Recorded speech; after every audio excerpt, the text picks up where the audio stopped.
सुभाषपा ने विधानसभा क्षेत्र सिकंदरपुर के मठिया गांव में जन चौपाल कार्यक्रम का किया आयोजन। कार्यक्रम के मुख्य अतिथि अरुण राजभर ने समाज में एकजुटता का किया आह्वान। खबरें आज तक लाइव को दिए बयान में अरुण राजभर ने बताई ये प्रमुख बातें। जन चौपाल कार्यक्रम में विरोधियों पर जमकर बरसे सुभाषपा के राष्ट्रीय प्रवक्ता अरुण राजभर।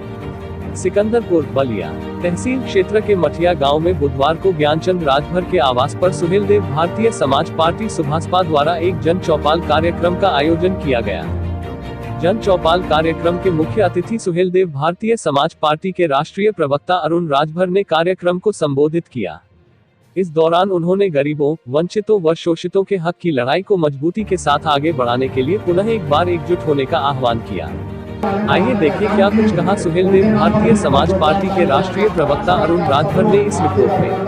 नमस्कार, आप देख रहे हैं खबरें आज तक लाइव। मैं विनोद कुमार गुप्ता। इस वक्त हम मौजूद हैं विधानसभा क्षेत्र सिकंदरपुर के मठिया में, जहां पर सुभाषपा द्वारा जन चौपाल कार्यक्रम का आयोजन किया गया है और इस कार्यक्रम के मुख्य अतिथि अरुण राजभर जी भी हमारे साथ हैं।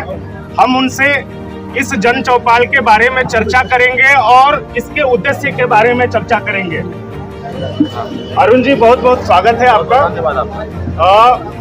आप लगातार क्षेत्र में जन चौपाल कर रहे हैं, इसके पीछे क्या उद्देश्य है? किन उद्देश्यों के साथ जन चौपाल कार्यक्रम चल रहा है? पूरे प्रदेश में भारतीय समाज पार्टी गरीबों को जागरूक करने के लिए, गरीबों को हक अधिकार से प्रेरित करने के लिए लगातार भारतीय समाज पार्टी कार्यकर्ता गांव-गांव जाकर के जन चौपाल कार्यक्रम कर रहे हैं। क्योंकि इतिहास में भारतवर्ष में पहली बार किसी नेता ने गरीबों के हक और अधिकार को दिलाने के लिए कानून बनाया। जीरो पॉवर्टी योजना के माध्यम से हर गरीब को आवास, पेंशन, शौचालय, नाली, खड़ंजा, उनके आयुष्मान कार्ड, उनको शिक्षा फ्री निःशुल्क इलाज का इंतजाम कराने के लिए माननीय ओम प्रकाश राजभर ने गांव में हर प्रति व्यक्ति जो गरीब है, असहाय है, उसको आवास देने के लिए, उनको सारी सुविधाएं सरकार की पहुंचाने के लिए 25 लोगों का चयन करा रहे हैं, ताकि इसका सत्यापन लखनऊ से बैठ करके सीधे हमारे डायरेक्टर, हमारे डिप्टी डायरेक्टर और ऊपर बैठे प्रमुख सचिव और माननीय मंत्री सभी लोग मिलकर के गरीबों को जो योजना लेके आ रहे हैं उसको 100% गांव तक पहुंचाने का प्रयास करें। इसीलिए गांव में आकर के इस योजना के बारे में इनको बताया जा रहा है, इनको जागरूक किया जा रहा है, ताकि इस योजना का लाभ इनको बड़े पैमाने पर मिल सके। और हर गाँव के कार्यकर्ता सत्यापन कर रहे हैं, उसको सर्वेक्षण कर रहे हैं और सर्वे की रिपोर्ट 30 दिसंबर तक आएगी।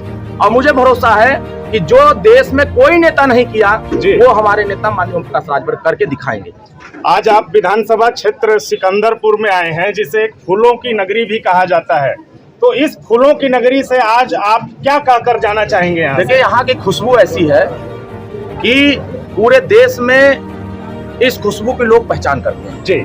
और मैं इस देश में जो खुशबू है उस खुशबू को गरीबों के पास पहुंचाने के लिए प्रयास कर रहा हूं कि यहाँ के लोगों को सम्मान कैसे मिले, न्याय कैसे मिले, सुरक्षा कैसे मिले, भागीदारी कैसे मिले। इसके लिए पूरे देश में एक कानून बनाना चाहते हैं। इस देश में एक देश एक चुनाव की चर्चा हो रही है।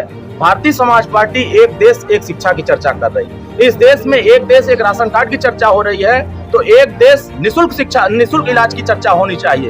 एक देश एक चुनाव की चर्चा हो सकती है, तो फिर एक देश हर समाज के नौजवानों को रोजगार की चर्चा होनी चाहिए। तो हम इस विषय पर समाज के वंचित वर्गों को, जो बाबा साहब भीमराव अम्बेडकर ने एक वोट का अधिकार दिया है, उस अधिकार को बताने के लिए, उसको समझाने के लिए हम लोग लगातार प्रयास कर रहे हैं कि 27% आरक्षण 1990 से मिल रहा है। आज 34 साल हो गया।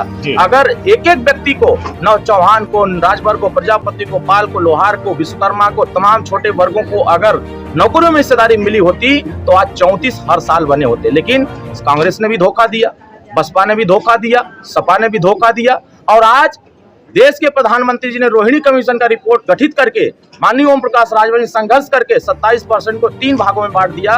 पिछड़ा, अति पिछड़ा, सर्वाधिक, पिछड़े वर्गों को 7%, अति पिछड़े वर्गों को 9% और अत्यधिक पिछड़े वर्गों को 11%। अभी पुलिस की भर्ती हुई, मेरिट बना, उसमें हमारे लोग छट गए।